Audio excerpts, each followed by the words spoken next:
Honesty, passion, experience. It's Timberwolves Explosion, hosted on the sportstuff.com. And now, your host, Paladino Joey.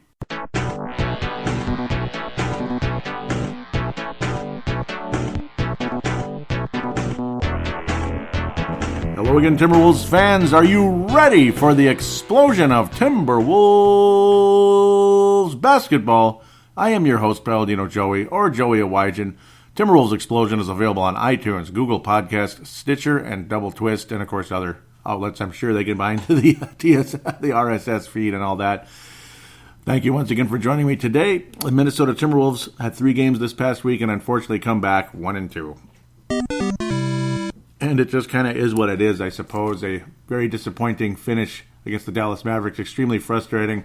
An absolute troll job versus the Philadelphia 76ers. Was that a complete... Man, I mean, that was an absolute disaster right there. And a nice little win over the New Orleans Pelicans, a back-to-back game right after the Dallas Mavericks. The Timberwolves didn't have their legs as much in that game, I'm sure, as the New Orleans Pelicans, but luckily come out with the victory. That was a pretty inspiring win. Some people may have taken it a little bit too seriously. Is the honeymoon over after that Philadelphia game? No, but troll job definitely is the word coming into that one. 4 games to preview also coming up at segment number 2. The Minnesota Timberwolves host the San Antonio Spurs tonight on Friday the 18th. Host the Phoenix Suns on Sunday, which is always nice. Sunday evening game on the 20th of January. We'll pretty much find out who's going to be in the Super Bowl, or at least we'll be getting closer to finding out at that point.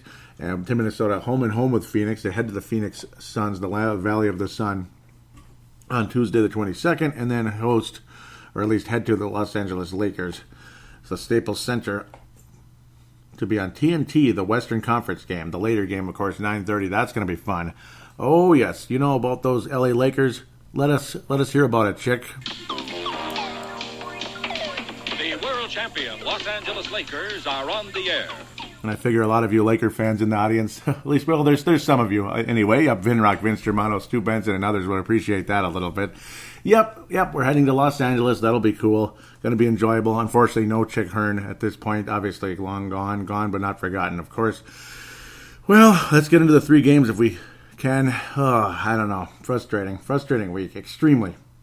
So let's start off with that frustrating Dallas game. There's no doubt about that. 119-115, the Mavericks beat the Timberwolves. Minnesota should have won this game. We're the better team. We're at home. We're on the sugar high, and it lasted all of one game pretty much. Yay. 119-115 Dallas. It was a close game the entire way. The second quarter pretty much started moving things the Dallas direction, unfortunately. 33-24 second quarter. Doncic has definitely got a wonderful future in this league. He's one of those big guards, I guess you could say. He had 12 assists in the game. Man, the guy can pretty much do everything out there. Definitely has a very exciting future. He didn't shoot well in the game, but of course down the stretch, things went completely his direction, which was, it just drove everybody crazy. Harrison Barnes, obviously a very solid game, 23 points. He made more than half of his threes.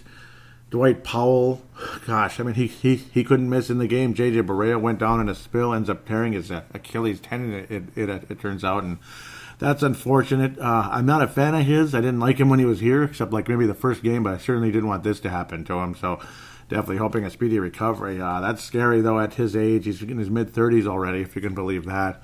An Achilles tendon, and a guy who kind of relies on some quickness and all that. It's going to be hard for him to come back, and I don't know. He seems like the kind of guy that would be able to come back from that, though, hopefully. Did I emphasize winnable game? Karl Anthony Towns continued his tear, like near league MVP type numbers once again, 30 points. He had 4 blocks in the game, including a couple of crucial ones down the stretch. He was awesome. Jeff Teague did not shoot well in the game.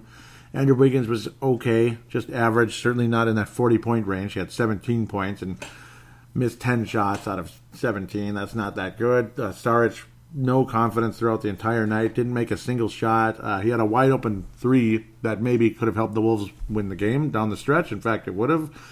And he didn't take the shot. He passed it up. He wound up in Derrick Rose's hands, which was blocked.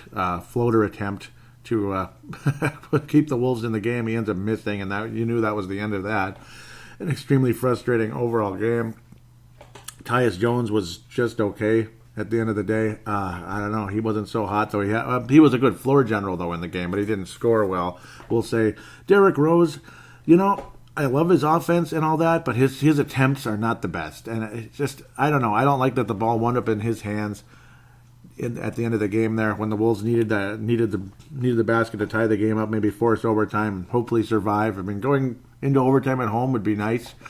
It's better than, getting blocked on attempting a floater. That was extremely frustrating. He did have good numbers. I mean, you look at his numbers and you're like, great game, but I don't know. Some of that shot selection drives me up the wall with Derrick Rose. 16 attempts. It could be a lot worse. Towns, 21. He's the right guy shooting the most attempts in the game, and that's good. But at the end of the day, the Timberwolves had this game. They should have won this game. They were playing fantastic in that fourth quarter, pulling away. A decent third quarter, but the fourth, the Wolves were excellent. But down the stretch, they were tight around the collar, so to speak, in this game, and it was really disappointing.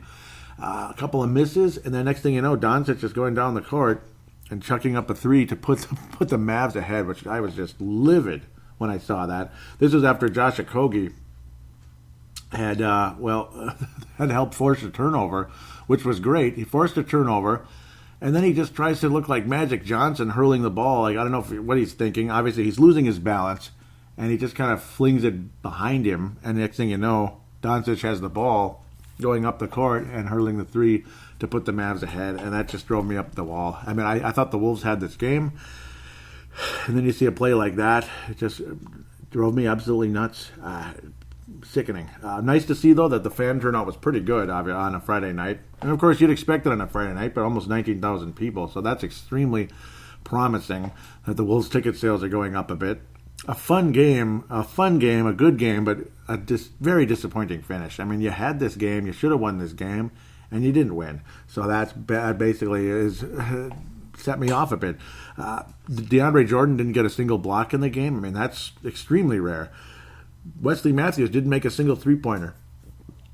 Not one.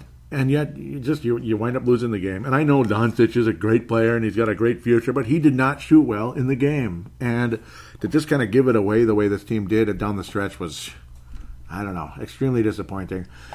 It's like, of course, the honeymoon isn't over. I know that, and I love what Ryan Saunders brings, but I don't know. It just wasn't a good finish. And of course, it's definitely not Ryan Saunders' fault. It's the players in this one, and it's absolutely the players in the freaking Philadelphia game, which we'll get to that in a minute.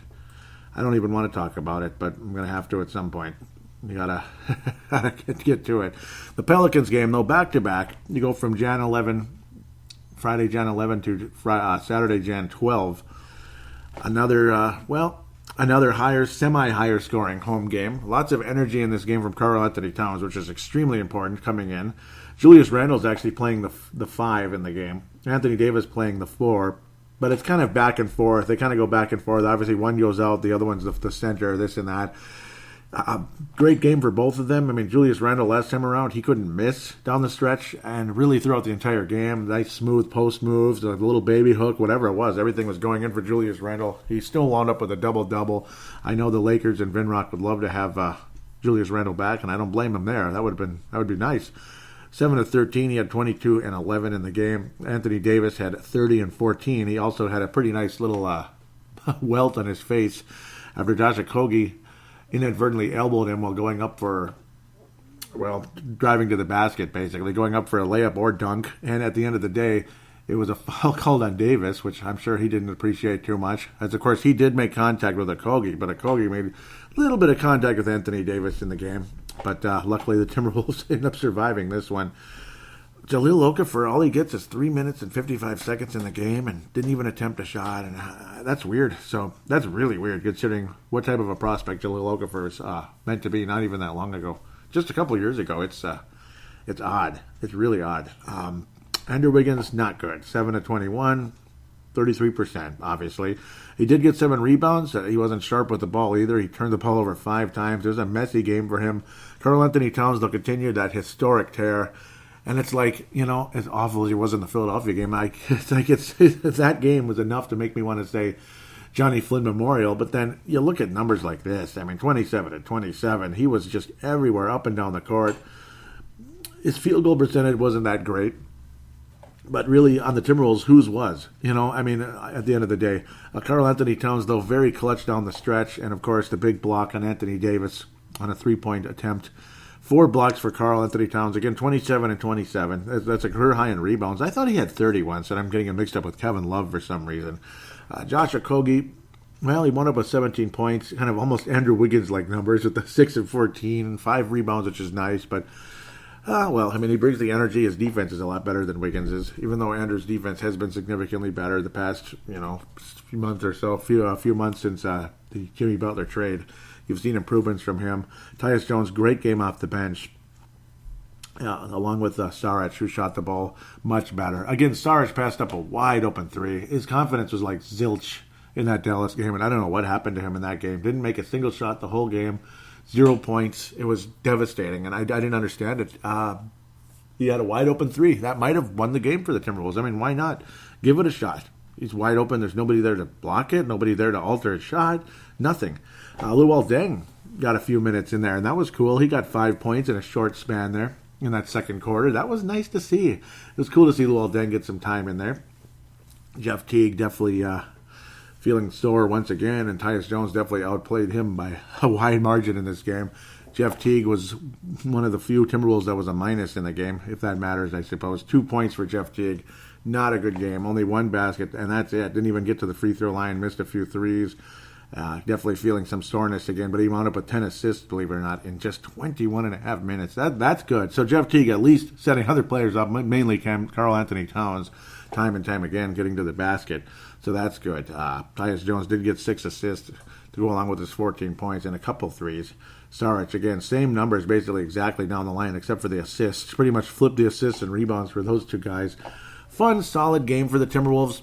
I think some Timberwolves fans out there took it a little bit too seriously in terms of like, wow, what a great win, and I'm going to party it up. Like, why?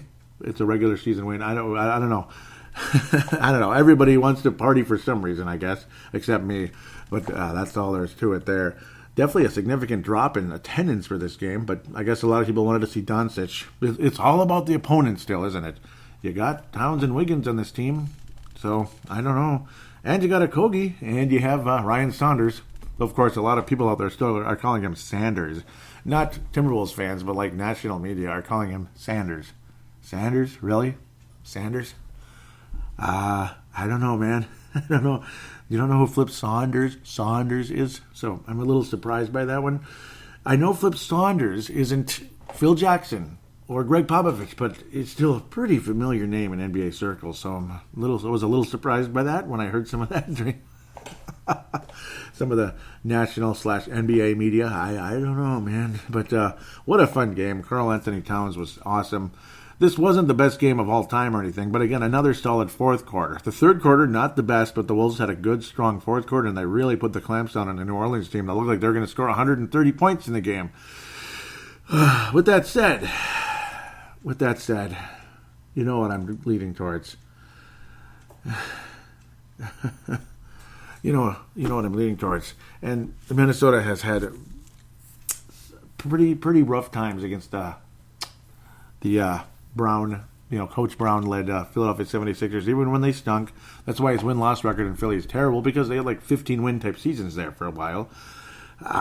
There was even a year with only 12 wins. I mean, we're talking historically bad records, but they trusted the process, and the process is doing nice. And, yeah, I don't know. Do I have to say it? The 15th of January. Some media types, they enjoy this kind of thing because, well, yeah, it's something to talk about. Yes. It's material. It's something to talk about, but how can anybody take joy in this? 149 to 107. Yeah, 149 to 107. Oh my God! This is beyond belief!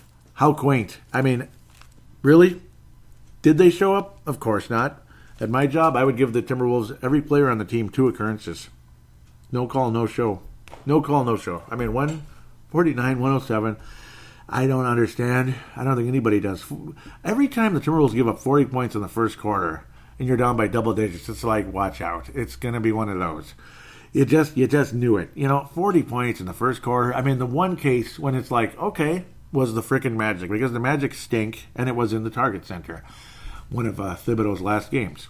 The Magic suck, and of course the Timberwolves took advantage. But this is a different story. This is what I don't like about the NBA. One of many things, by the way, because there's a lot of things about the NBA that I don't like anymore. And it's not the fact there's a lot of three-point shot. That's okay. I mean, it's okay. I don't love it, but I don't hate it. What I don't like is the lovey-dovey, kissy-kissy, lovey-dovey, we're a brotherhood type nonsense. What is that? Stop kissing up to people. Stop with the lovey-dovey and play. That's all I got to say. I mean, I like the NBA when guys hated each other. And I don't mean hate like hatred. They hated each other on the court. They could be friends. They could be respectful of each other when they're shooting a commercial together off the court.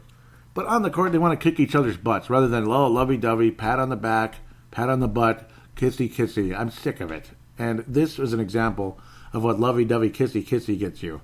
It gets these guys trolling you, mocking you, laughing at you, going on freaking Instagram and making your stupid-ass statements, which I proudly have no Instagram account.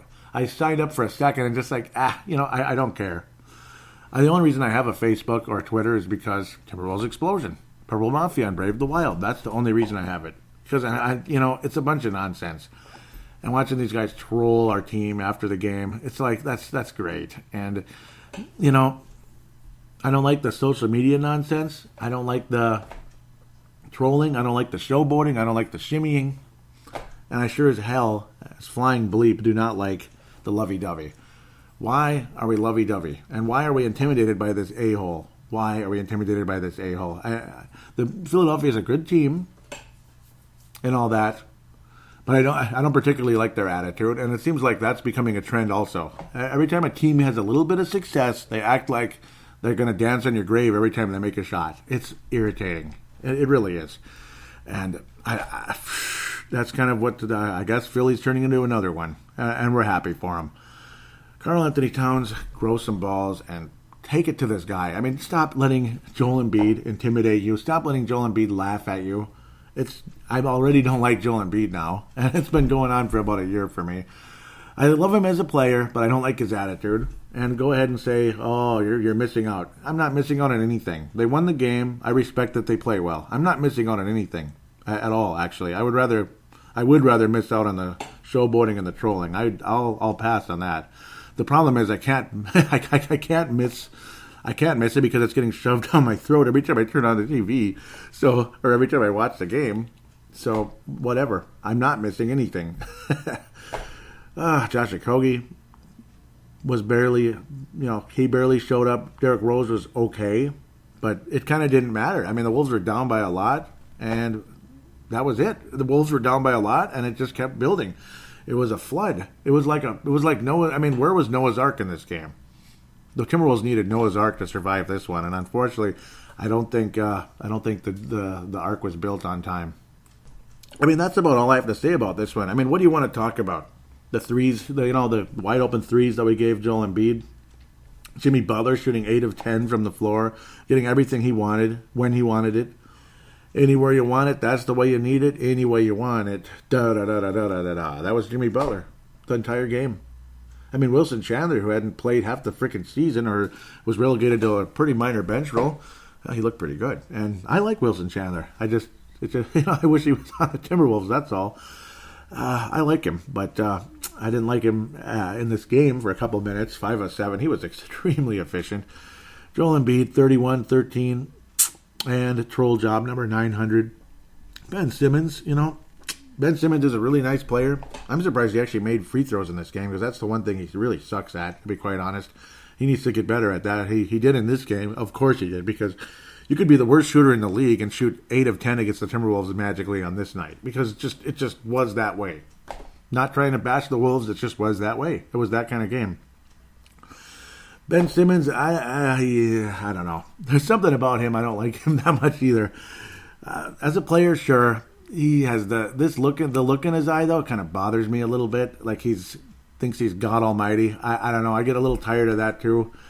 But I don't know. I guess welcome to society. That's how everybody is nowadays. Somebody that just shows up at work looks like that nowadays. For their first day at work, they think they're the king. Yeah, sure.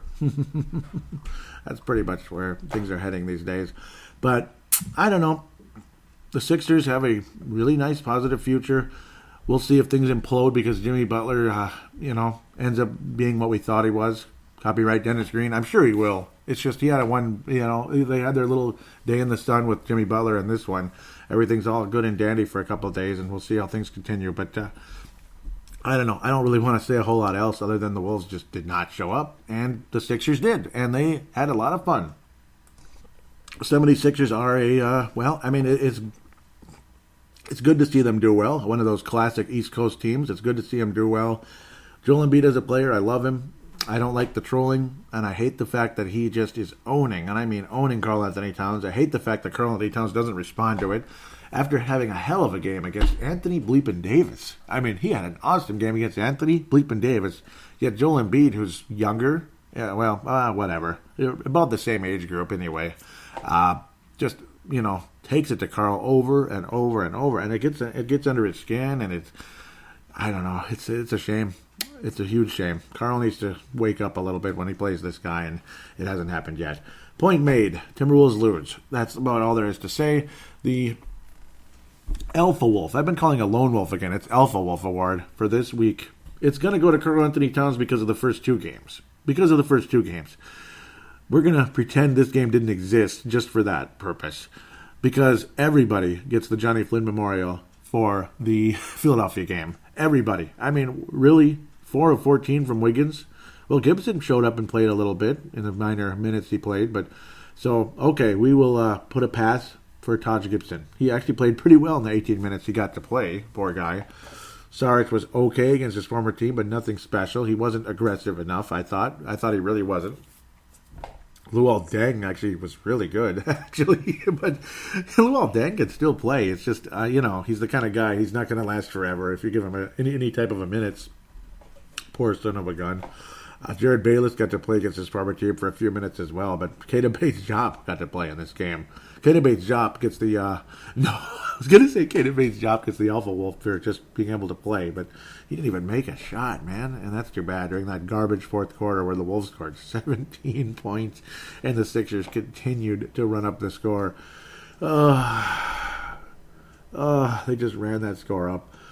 Well, with a few people that get a pass, Taj Gibson gets a pass. Rose, I don't know. I guess gets a pass.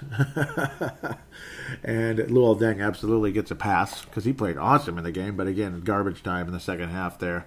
15 minutes where Luol Deng made 3 of 6, 11 points, and got to the line and all that. Good game for Luol Deng. He's back to the Bulls days there, kind of. Whatever, right? 149-107, that's all there is to say. They lost, and it was just depressing, and it sucked. And how do you respond to that? Well, let's find out. We got to play the Spurs next, so we'll talk about that in segment number 2. How did the Timberwolves respond from that Philadelphia loss? Just show up, for crying out loud.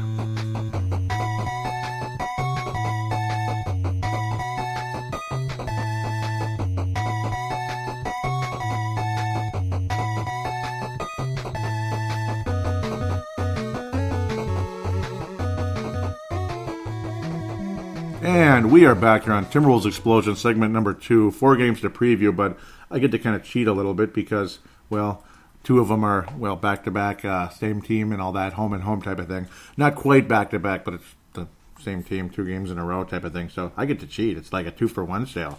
Isn't that cool? So, Minnesota will host the San Antonio Spurs tonight, which is one of the happiest moments of my life, I suppose. Okay, not really at the end of the day. This will be one of those Friday night ESPN tilts, so cool. Get your ESPN ready. Oh, the Spurs are number 1 in the NBA in three-point percentage. That's great. 5th in field goal percentage, and they're only 6 games above 500, but they're tied with the Houston Rockets for first place in the Southwest Division. So the Spurs still a respectable team looking to knock it on those playoff doors once again. We'll see what happens. I won't be too surprised if they make it. DeMar DeRozan leads the club in scoring and other statistics and all that. He leads LaMarcus Aldridge. That's how you can say this forever. The guy's not a spectacular rebounder, only 8.5 a game, but I suppose, he's had some pretty tough games against Karl Anthony Towns in the past. Spurs are playing okay basketball. They're 2-3 in their last 5, so not too good. Losing to Memphis by 10. in Memphis, and I'm sure Wayne Hunt loved that one. Back to our home and home with Oklahoma City, 154 to 147. Epic battle there in San Antonio. Wow, and that's regulation too. That's about 300 points right there. 301 to be exact in regulation. Wow, 301 points in one game. Wow, regulation, folks. That's your new NBA. At least in that game it was 122 to 112 loss in Oklahoma City, and then the Charlotte Hornets come to San Antonio and crush them 108 to 93. That's impressive. And then a 105-101 victory in Dallas, Texas for the San Antonio Spurs. Then they head to Minnesota, which you don't have any right now. Rudy Gay still hanging around, wily veteran. He hits the shots he makes for the most part from downtown. Brian Forbes, I still barely know who that is, but he's one of the top three-point shooters on this club. Davis Bartons. I mean, where do these guys come from? They just dig these guys up, and they end up being solid role players in the league. Pau Gasol has got to be near the end there. He's way limited now. He's only played in a few games this year, missed 30 so far during the course of the season.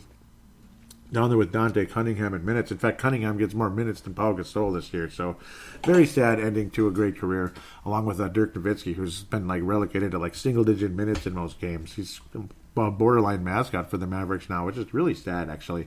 Dallas Mavericks, San Antonio Spurs. Is there any reason why? I don't know. It's like you want to say, is there any reason why the Wolves should beat them? Yes, the Wolves should beat the San Antonio Spurs. They should have a chance to, at least. I mean, you want to respond with a nice, strong game, some better defense, something like that. I don't like the Wolves play this team. The Wolves always struggle against the Spurs, though we've had some success at home. Basically never in San Antonio. Basically never in San Antonio in the Alamo there. On ESPN, I mean, this team needs to respond after such an awful game against the Sixers. And put it this way, if they don't, I think we're in trouble. I think we're on the verge of some pretty awful basketball for another few games coming up, unfortunately, just because. But to me, it's obviously there's no such thing as a must-win right now, but it's kind of like you need it to strengthen the team and have more peace of mind, so to speak. I don't like it. I don't know. I don't know what to think about this team right now. I want to step out in good faith and pick a win, but I just don't like the way we play against them. I think the Spurs are going to win, I think. I don't know. I mean, if we lose to Dallas at home, I don't know. The Spurs are better. So, I don't know. And they hit their three-point shots, and the Wolves are still struggling guarding the perimeter. I think the Spurs win 120 to 114, something along those lines. Maybe 120, 110, something just frustrating. Until this team proves that they can guard that perimeter a little better, I mean, with more consistency, I'm going to pick teams like San Antonio over Minnesota on a regular basis. It's just, you got to be honest. I mean, I'm here to be honest. I can't just wear green and lime. I can't wear lime green and blue shades. I just can't do it. So Spurs win 120 to 110, 120, 114, something like that. Wiggins, you like to see him show up. Carl is obviously the key in pretty much every game, but a huge key in this game. Going up against LaMarcus Aldridge, it's going to be a pretty good battle. Obviously, it usually is. If Carl plays anything like he did against Anthony Davis, the Timberwolves absolutely can win the game. But, of course, again, you need some good, strong perimeter defense of some sort. Just deny them the ball. Josh Okogie's value is huge in this game. And you need him to be more, I don't know, I mean, if he can be a little less rough around the edges, smooth some of that out a bit, smooth some of his game out a bit one of these days, that would be great. But, of course, that's how it goes when you're just a rookie in Josh Okogie's case. But he will be a big factor in this game defensively. And, again, Andrew Wiggins will be a huge factor defensively in this game if the Wolves are going to have success, him versus DeMar DeRozan, which is going to be a pretty good matchup. Unfortunately, DeMar DeRozan so far has won basically every battle against Andrew Wiggins over the years. So that's unfortunate, to say the least. Minnesota will be hosting the Phoenix Suns Sunday evening, which is always a good thing. I'm looking forward to that in a big way. The Phoenix Suns head to Target Center in the evening. A team that has given the Wolves trouble already and helped Tom Thibodeau get fired. I should thank the Suns for winning that game not too long ago in the Valley of the Sun. Extremely frustrating loss for the Timberwolves, but again, well, it helped lead to finally getting Tom Thibodeau out of here. I'll just say this very brief thing. I hated seeing the Warriors whoop up on the Denver Nuggets. I don't like the Denver Nuggets, but I'm tired of the Warriors. My God, I'm tired of the Warriors. It's like anybody but them, but, well, whatever. DeAndre Ayton is getting he's averaging his double-double. He's one of the best rookies out there. Obviously, he was a top pick got a nice future in the league. I could say that about a lot of people. Devin Booker scores a lot. His defense isn't that great. He's a touch overrated. He can't make threes at a high clip, though he sure as heck attempts them. He attempts more threes than anybody on the roster by far, and he's only shooting 32%. So, I don't know. He's the kind of guy who'll shoot you out of a game and probably piss off his teammates on a regular basis. I'm sure he does. another annoying player out there. But whatever. Isaiah Cannon, who drove us crazy a year ago, leading the Phoenix Suns to victory against us. Jamal Crawford still hanging around, about 17 minutes a game, 6 points. Just hanging around, enjoying the NBA life, despite the fact it's one of the worst teams in the league. In fact, the worst. They had the number one pick in the draft last year, and I'd like to get it again, I'm sure. It's crazy to think a 50-year-old franchise got their first ever number one pick. So here in Minnesota, when we got Karl Anthony Towns, and it was like, it's about bleeping time, blah, blah, blah, after 25 years. Imagine being Phoenix. 50. But at least they went to a couple NBA finals, though, over the years. So way back in the day. And then, of course, against the Chicago Bulls in 1993, 92-93. Awesome season. Sonics and Suns in the Western Conference Finals was one of my all-time favorite memories. Home game for the Wolves Sunday evening. Win, baby. I got 2 words for you. Win, baby. Phoenix Suns have won 2 out of their last 5, which is nice for them, I guess. They beat the Denver bleeping Nuggets. So, ouch. On the 12th, they beat the Denver Nuggets on the 12th. 102-93. Impressive win. 115-111 victory over Sacramento on the 8th. They lose to Dallas 104-94 in Dallas. They get killed by Indiana in the Hoosier Dome. No, I'm just kidding. Whatever it is now. Is it still Conseco? No, it's not. Their new place. 131-97 in Indiana. At Toronto, 111-109. Very good game for the Phoenix Suns. Could not finish the job against Toronto, who occasionally has those kind of games where they go up against a really good team, where they go up against a far inferior team, I should say. And that far inferior team plays their ass off and almost got them, but the Suns could not. Hopefully the Suns don't play that way against the Wolves. Once in a blue moon, the Phoenix Suns clamp down and play some really good defense, and that's where the Wolves got frustrated last time around. It's not even the Suns' offense. It was their defense that frustrated us, and then a couple of timely makes down the stretch. Ryan Anderson, and Dragon Bender, man, he was looked on to be one of those really nice European players, and oh boy, only 13 games, end of the bench. You never see him. You never hear from him. Of course, Tyson Chandler moved on to Los Angeles, a lot closer to his hometown there in California. Tyson Chandler, minimal minutes in Phoenix, and it was about time he moved on and had some fun in L.A. there. Minnesota needs to win this game. Minnesota will win this game. Andrew Wiggins, I am expecting a good game, as he's had some really nice ones against the Suns in the past. Karl, keep it up. Let's go for 25 and 20 type of game. 3 blocks. Andrew Wiggins about 29 to 30-ish in the game. Jeff Teague also just show up, play, hopefully be healthy a bit. But I hope we can limit Derrick Rose's attempts if it's a close game. If Rose goes out there and has an awesome game and he has 35 points or something, that's great. But if it's up to me, I'd rather see a nice, solid, silent assassin performance from Andrew Wiggins than Rose attempt like 31 shots or 21 shots in the game. But Wiggins needs to show up once again for the Wolves to win this one. I'm going to pick the Wolves to win this game. A final score of about 118. It's going to be closer than we'd like 118, 110, 118, 108, something like that. But the Wolves end up getting the win, and Andrew Wiggins leads the Wolves in scoring. But Karl has a 20-20 game, in my humble opinion, against the Phoenix Suns. A couple of blocks. Then you head to Phoenix a couple of days later. Of course, same club, no kidding. Tuesday night, the 22nd. I don't know. I don't like the Wolves, how the way the Wolves play down there. Again, Andrew has had some huge games against this team on the road. And I expect Andrew Wiggins to be a candidate for the Lone Wolf Award, or should we call it Alpha Wolf Award this week.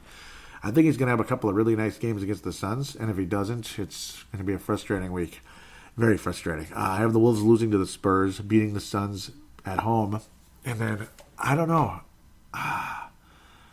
The Wolves need to sweep this home and home. They need to sweep this home and home. I think the Wolves get a road win. I think they get inspired. I think they respond better to Ryan Saunders. I mean, they don't want to, it's time this team needs to play better, obviously, no kidding. But I mean, if they want Ryan Saunders to get the permanent job, you have to show up in a game like this. If you want, you love Ryan Saunders, This is the kind of game you need to, you don't let him down in this game. That's all I got to say.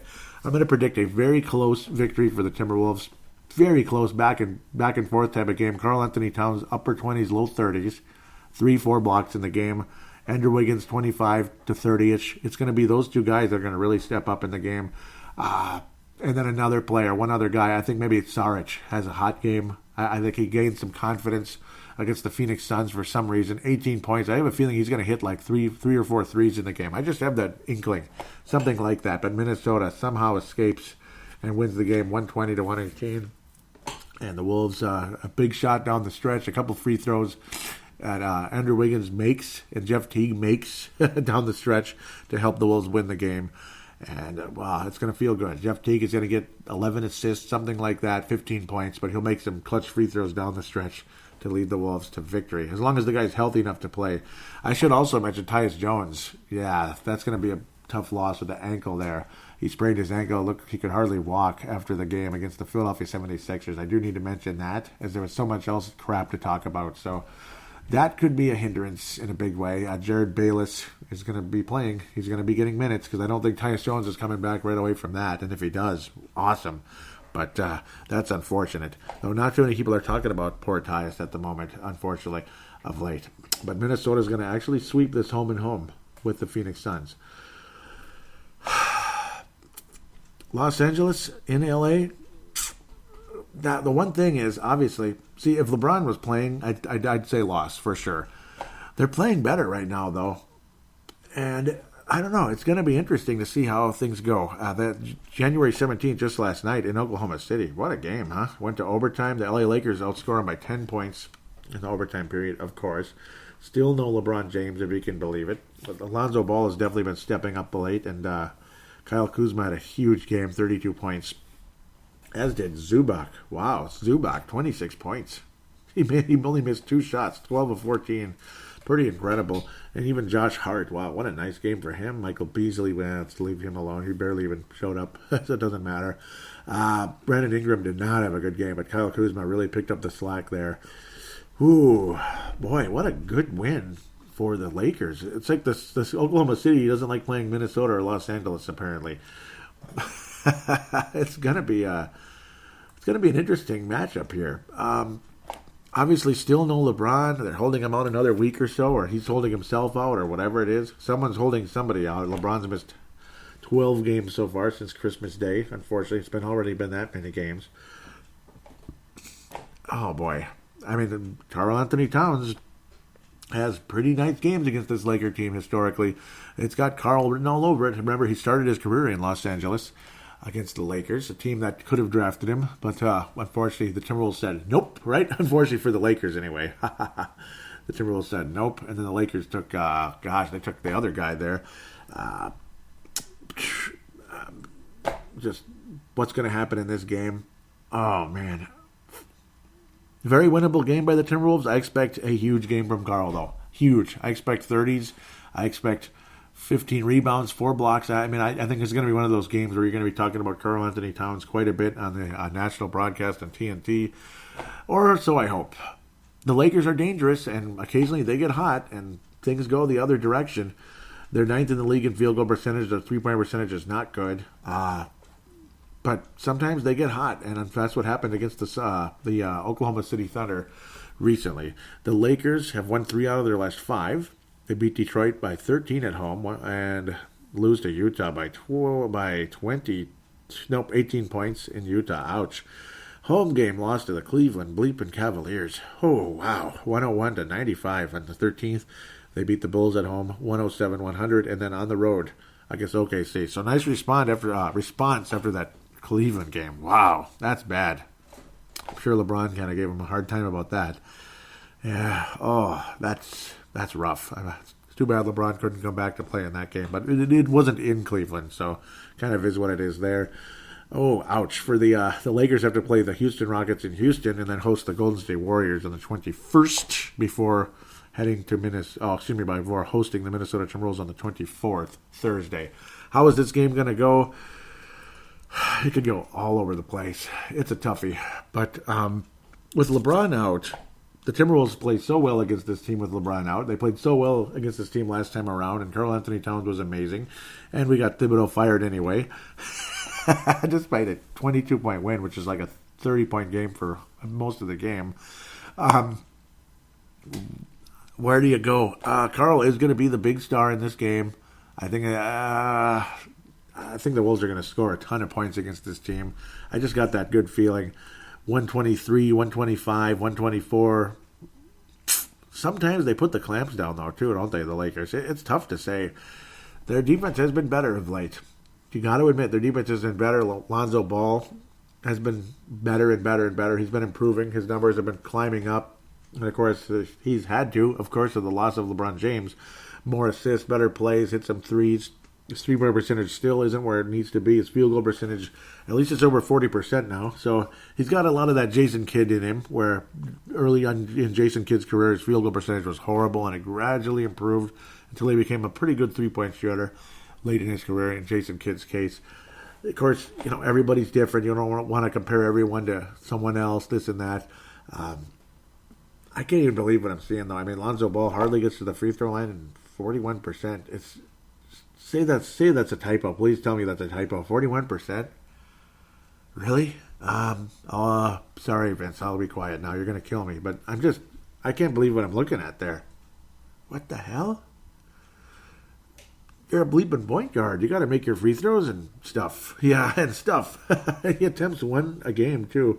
Interesting. Well, I guess because he's passing so much that they can't foul him in time or something. Yeah, and he's actually a hell of a playmaker, as Lonzo Ball. So, yeah, that's got to improve just a little bit. I can't even believe that. That's like Pooh Richardson level. In fact, Pooh Richardson was a 50% free throw shooter.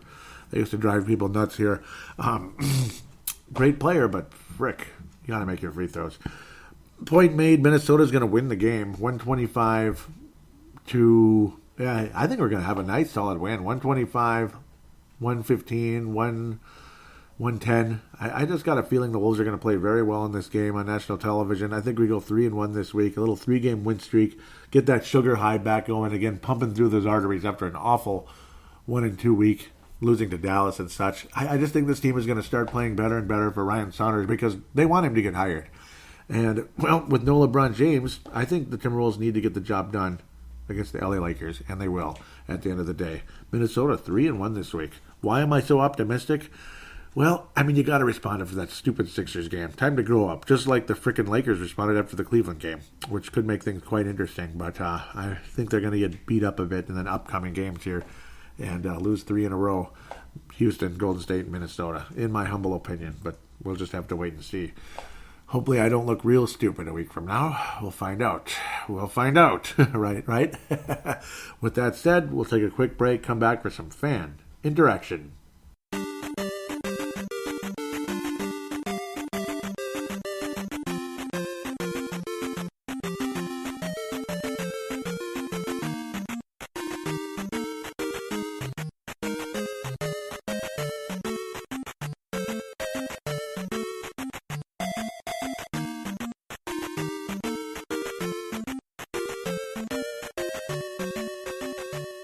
And we are back here on Brave the Wild, segment number 3, fan interaction.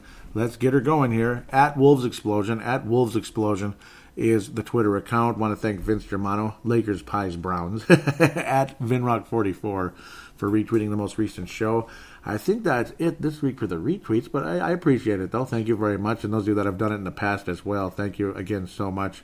Derek Rose, wow, as of just not too long ago, a tweet from John Krasinski, has a 400,000 vote lead on James Harden in the Western Conference. Okay, well, sometimes that's how it is. So Derrick Rose just might start in the All-Star game. How crazy is that? I don't think any of us imagine that happening, but it might.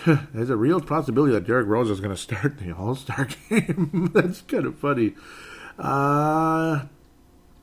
Jim Peterson, so that did come on in the last show. Yeah, there's some interesting stuff here. This was against the Pelicans game that I didn't talk about as much. I kind of saved it for this segment so we could kind of interact a little bit back and forth, which is always very healthy stuff. Any type of visitor post yesterday from...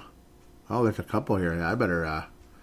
Yeah, I didn't even talk about a couple of these things. I didn't even talk about, which is unfortunate. But it's like when I saw it there, I figured I'd save it and such.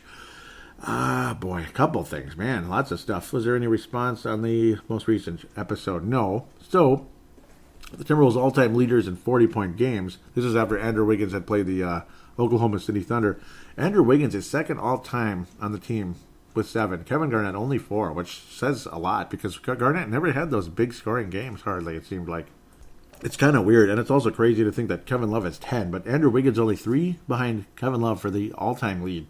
Karl Anthony Towns tied with Garnett at 4, which, again, already tied with Garnett at 4. Again, Garnett, great defensive player, but he never had those huge games, or he didn't have them very often, we'll say, to be fair and to be more respectful. I don't mean to be too hard on the guy. Sometimes I'm a little bit over the top, I guess. I was talking about the recent timeout here. I was like, I like the timeout by Ryan Saunders. That way there was no turnover in the final seconds with the Pelicans. Yep, especially when Josh Okogie had the ball, you don't need it.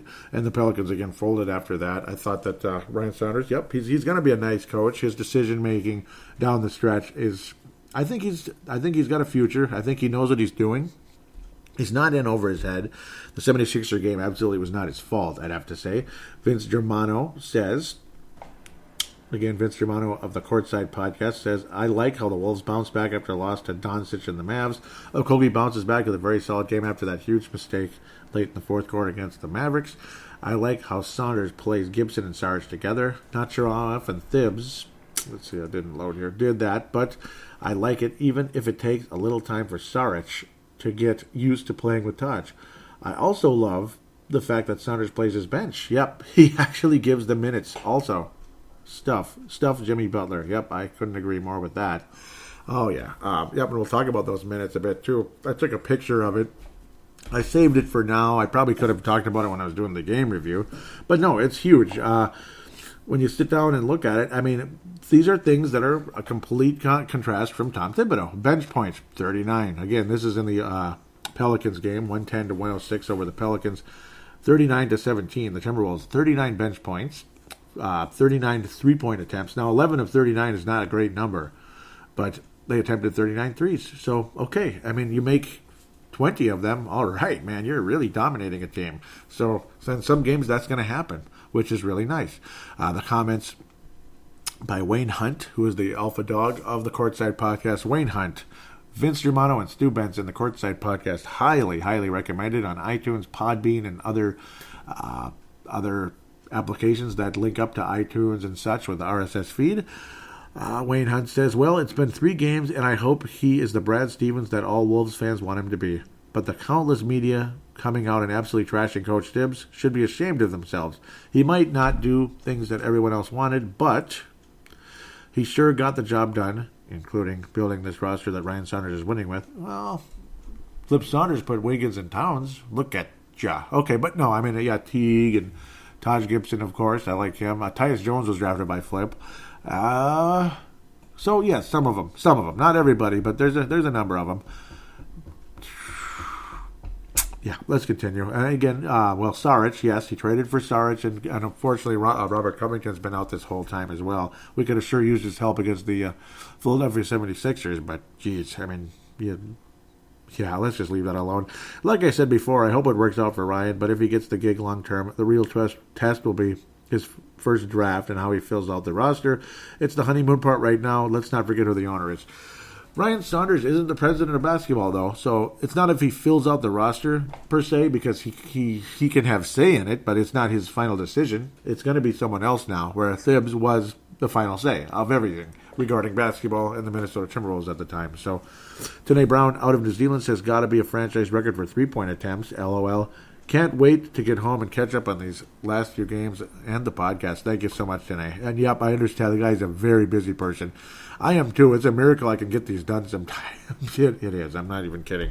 And yes, I know you're all happy I work hard. I know it's... Well, yep, a lot of you do work hard, and I respect it. So here we go. So tonight, some interesting stuff here.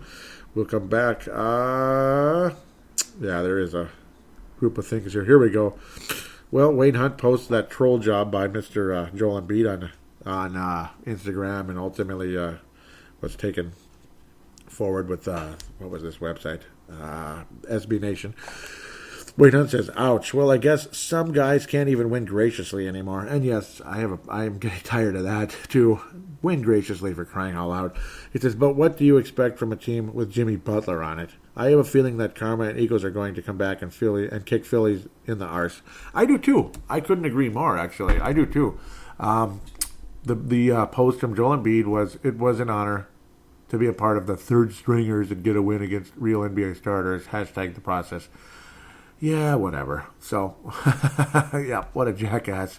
And Vince, and I'll come back to the comments there too. Vince, I forgot to mention this. Yep, Jerry Sichting. He says, with the Wolves' recent hiring of Jerry Sichting as assistant coach, it feels more and more likely that Saunders will be sticking around. I think so too, at the end of the day. Now, it's going to be the new president of basketball's, or whatever it will be, vice president of basketball, whatever the position will be called, probably president of basketball. It's going to be up to them, but I wouldn't be surprised if they'll say, yes, Ryan Saunders is the head coach. And I think he should be. And I like Jerry Sichting very much. He was a member of those 80 Celtics. Obviously a role player, backup point guard kind of guy who could hit some shots. And he's a solid assistant coach. I liked him on the Flip staff for many years. So definitely a guy. Yep, and I didn't even mention it because I'm so caught up in the games themselves during that first review. And I figured since it's here, I'll just leave it where it is and we'll talk about it now. I like Jerry Sichting and I like the move. And yeah, hopefully that is a sign things are heading in that direction. Tanae Brown, yep. I can understand this side of things too with from Tanae Brown from New Zealand here. Obviously a legendary Timberwolves explosion friend here. He says, I'm glad he said this. What a pathetic performance from the Wolves. Wayne Hunt responds with true, no heart. I agree. Yep, I do. I was saying, yep, I think the Sixers will sow what they reap also, but yeah, I have no idea what it was all about. It didn't make any sense. Dan May says, I only saw highlights. Looked like a bunch of men playing against 5-year-olds.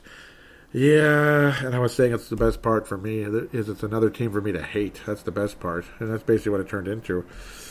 Here we go. Interesting. Posted yesterday. This is kind of funny. What the hell? That's funny. Tanae Brown says, something to laugh at after a pathetic performance against Philadelphia. I'd go to Cats and Roses concert. Yep, so it's a Guns N' Roses logo and everything and fonts and all that with Cat and Rose. Cat and Rose with all those different looks of the Guns N' Roses band images. It's pretty cool, so I like that. I appreciate you posting that. I apologize for not liking it right away, but that's pretty funny. I like that. That's cool. Cats and Roses. Aha, Cats and Roses. So then again, we get back to what Jim Pete had to say. If it ever loads back up again, I keep bumping stuff. Jim Peterson, oppressive. Thibodeau told assistants not to talk to him. Yep. And we get a few responses here. Wayne Hunt and Vince really go at it for a while, unfortunately. Gets a little bit interesting. Let's get to what they had to say. Wayne Hunt says, what a load of trash. You'd still be waiting to make the playoffs if it wasn't for Tibbs. And Vince says, shame he helped stuff it up then, isn't it? And yeah, Wayne continues with, yeah, good one. They were winning when he was fired, dipshit. The only one destroying anything in Minnesota is that moron of an owner, and he's been doing that for years. Vince says, weren't they under 500? I must be thinking of a number of Thibs, dipshit. Wow, so this is back and forth. Oh, yeah, I can read it for a little while. I shouldn't read too much because, it'll go on for a while. He was saying, well, tell that to the absolute spanking they copped last night in Philly. Everyone here acting like Ryan Saunders is Brad Stevens. Get the bleep out of here. Here's some truth for you. His dad wasn't a good coach. He was just a player's coach, but he didn't do bleep with his teams. Got handed a championship Detroit squad by Larry Brown and flamed out. Took over an up-and-coming Wizards team from Eddie Jordan, Loadwood with the top 10 pick, and trades it for useless Mike Miller. And don't even get me started about his coaching in Minnesota. Yeah, it's an interesting one. And, people do worship Flip Saunders here like he's, like he's somebody. I appreciate what Flip brought. He brought a more positive element to this team. When he first took over as coach back in 96, 97, he was a better coach than Mr. Blair.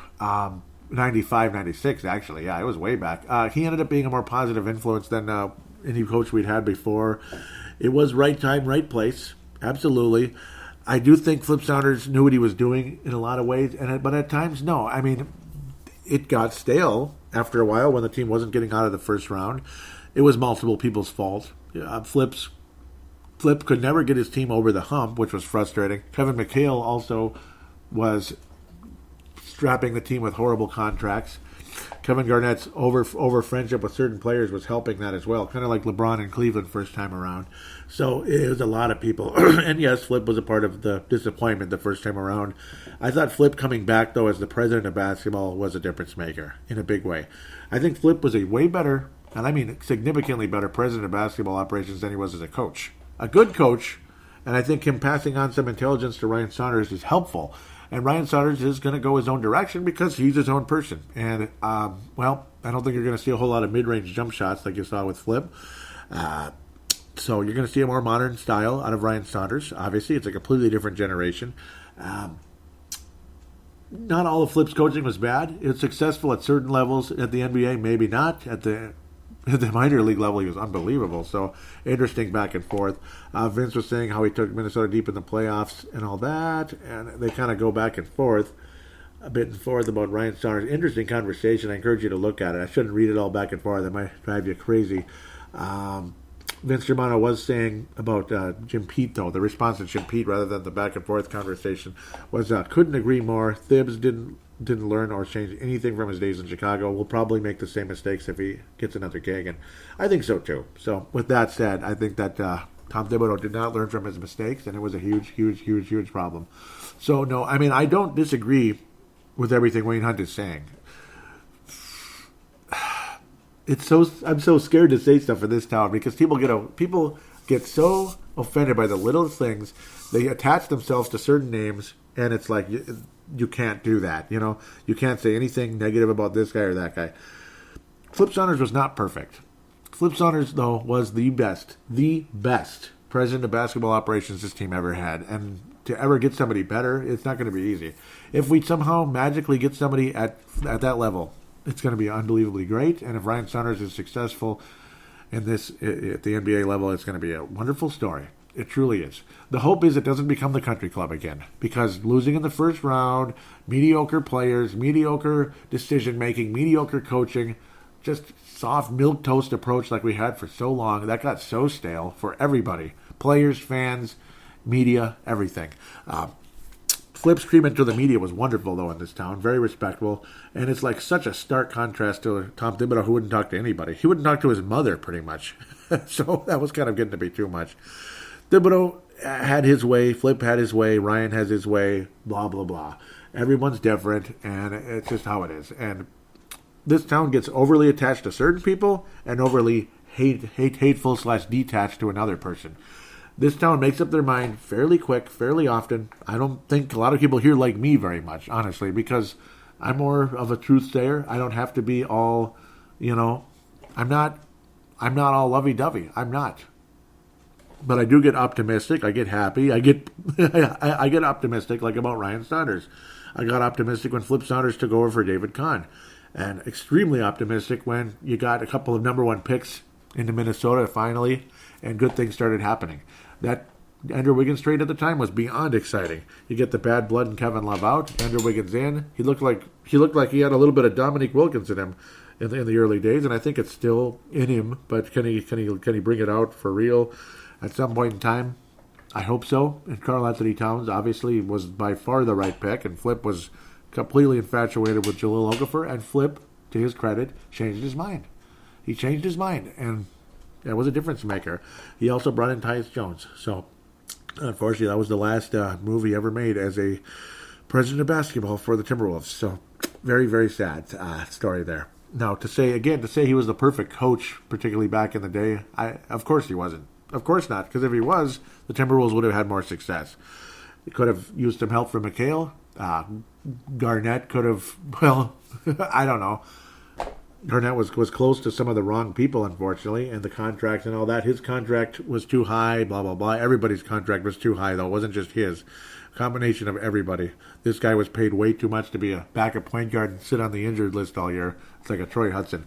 With that said, I could go on for another 15 hours talking about that. So we'll leave that alone. Those are for summer shows, quite frankly, if humanly possible. Those are for the summer shows. If I ever do some historical retrospective type deals. With that said, I want to thank all of you for listening. I'm going to pass out the contact details and all that.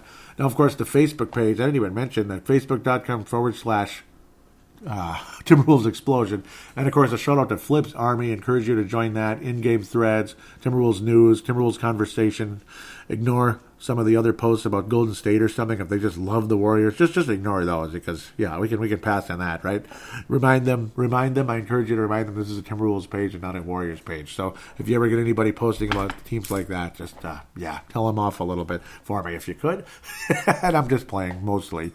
That is also the phone lines. The call-in phone line, so to speak, 209-736-7877, 209-736-7877. It is a voicemail. Do treat it as such. Mention you're calling in for Timberwolves Explosion. Your statement, shout-out, comment, question, and opine.